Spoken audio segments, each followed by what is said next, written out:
Parents of baby with unusual disease prepared for the worst. Sierra Yoder went into labor just in time. She was dressed in an orange t-shirt with a pumpkin on her belly for Halloween night. The shirt read Bentley, adding her new son's name and an estimated birth date. The deadline is October 31st, 2015. Yoder and her husband, Dustin Yoder, got in the car and drove to the hospital, but they didn't have any bottles, diapers, or a car seat to transport their newborn son home. They simply brought a onesie, matching pants, and fuzzy socks. They planned to bury him in it as soon as possible. Bentley had an unusual disease in which his brain was growing outside his skull, which Dustin and Sierra Yoder from Sugar Creek, a tiny town in Ohio, were aware of. Sierra Yoder claims that physicians told her and her husband that their son would not live long after birth.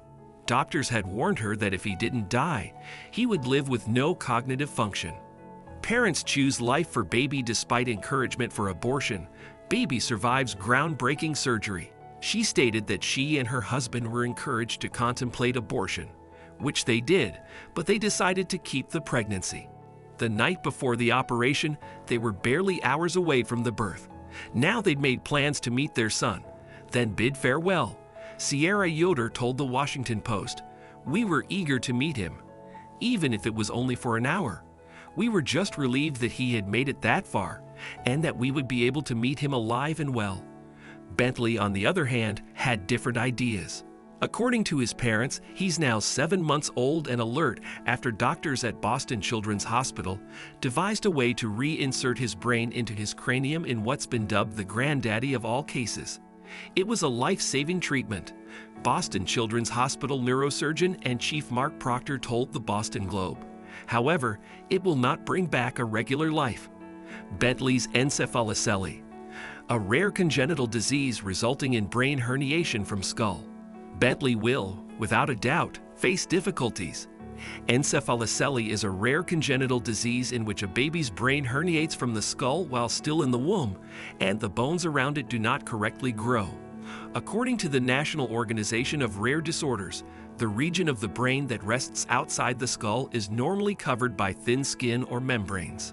According to the Centers for Disease Control and Prevention, roughly 375 kids, or 1 out of every 10,000, are born in the United States each year with the deformity, which can cause mental and physical impairments, vision problems, seizures, and muscle weakness in the arms and legs. The reason behind this is unknown.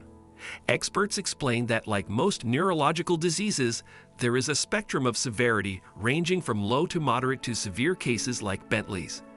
The ruptured sac could contain brain membranes and brain fluid, according to Alan Cohen, head of pediatric neurosurgery at Johns Hopkins Hospital. Couple overcomes rare brain condition in unborn baby during surgery. A surgeon normally removes the sac when it's full with non-functional brain matter, he said. However, if it contains essential brain structures, the surgeon must figure out a means to get the brain back into the skull. He said, "We didn't think we had a chance." Sierra and Dustin Yoder, both 25, grew up in Sugar Creek together. Sierra Yoder explained that their mothers had known one another since high school and had introduced them when they were 2 years old. They were married by the age of 21. Bo, the couple's first child, was born 2 months later.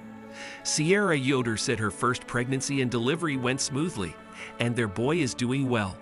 They began planning for Bentley in December. "We didn't care if it was a little boy or a little girl," she explained. "All we wanted to do was make sure Bo had a sibling." They were expecting a child the next month. Sierra Yoder stated that things appeared to be the same the second time around. The baby began to kick and kick and kick.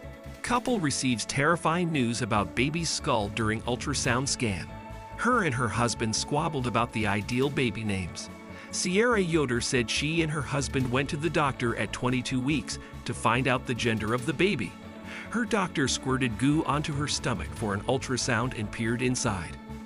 Then she claimed he got solemn, and they were terrified. Something looked to be wrong with the baby's skull, according to Yoder. Perhaps he'd misplaced his crown, perhaps even more. It wasn't obvious.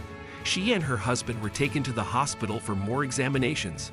She explained, "I started crying right away," she added. "I wasn't sure he'd make it." Couple contemplates abortion after learning baby's life will be incompatible with life. The doctors didn't know either. Bentleys' congenital abnormality was disclosed to the Yoders by neurosurgeons at a Canton hospital who warned them their baby had a low chance of survival. If he makes it, the doctors told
blanket by the nurses. There was no one to clean him, measure him, or suck the birth fluids from his neck. Bentley needed to be in his parents' arms as soon as possible. Family spends precious moments with baby born with life-threatening condition. Every moment spent with him by his family was priceless. Each one could have been the last, for all the Yoders knew. Sierra Yoder remarked, "He was perfect. It didn't matter how much time we had. We were simply grateful to be able to hold him. However, he was crying, breathing, and moving," she continued. Everyone was staring at him. "We were all waiting for something to happen throughout the first 4 or 5 hours of his life, but it didn't." Bentley had not been put down 36 hours later. According to Sierra Yoder, and family members had been passing him around. We turned to the nurse and asked, "What do we do now?" She explained. The family was urged by the doctors to take Bentley home and arrange for hospice care. That's exactly what they did. Bentley's health was an issue for him. He was admitted to the hospital with a respiratory virus, as well as strep and staph infections in his lungs. Baby defies odds by breathing on his own after brain surgery. He was put on a breathing machine at one point, and doctors were concerned that once it was withdrawn, he'd be unable to breathe on his own. He did, however. He was awake, says the narrator. He was staring right at us. Bentley saw a specialist at Nationwide Children's Hospital in Columbus when he was about 4 weeks old, according to Sierra Yoder. A neurosurgeon warned her after analyzing Bentley's MRI that his brain was severely damaged both inside and outside his skull, and that he would not live. So at that moment, we had no confidence. He was sent to the Cleveland Clinic at the age of 4 months when a surgeon told his parents that he appeared to be using his brain. But that surgeon didn't know if he could securely reinsert it into his cranium. The family headed to Boston Children's Hospital at that point. Bentley was introduced to the surgical team by Dustin and Sierra, who sees a few severe encephalicelli cases each year. Doctors devise a surgical plan for baby with brain protrusion using 3D printed models. Proctor, the neurosurgeon, and John Mira, the top plastic surgeon at Boston Children's Hospital, devised a surgical plan.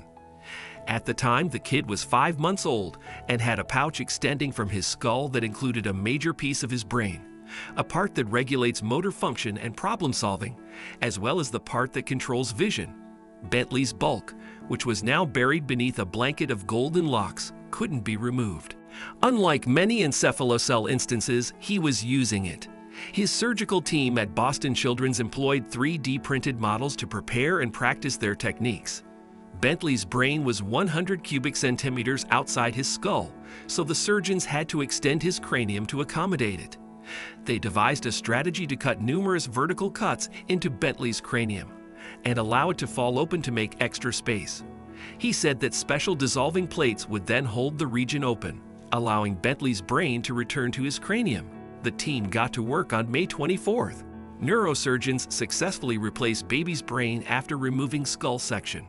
His curls were shaved, and the skin and membranes that covered his brain were ripped away, according to the neurosurgeon. The section outside of his skull, including a smaller bit of the right front lobe and greater chunk of the right occipital lobe. Bentleys' brain was drained of cerebrospinal fluid by specialists. The team then cut the cranium and slipped the brain back into his head.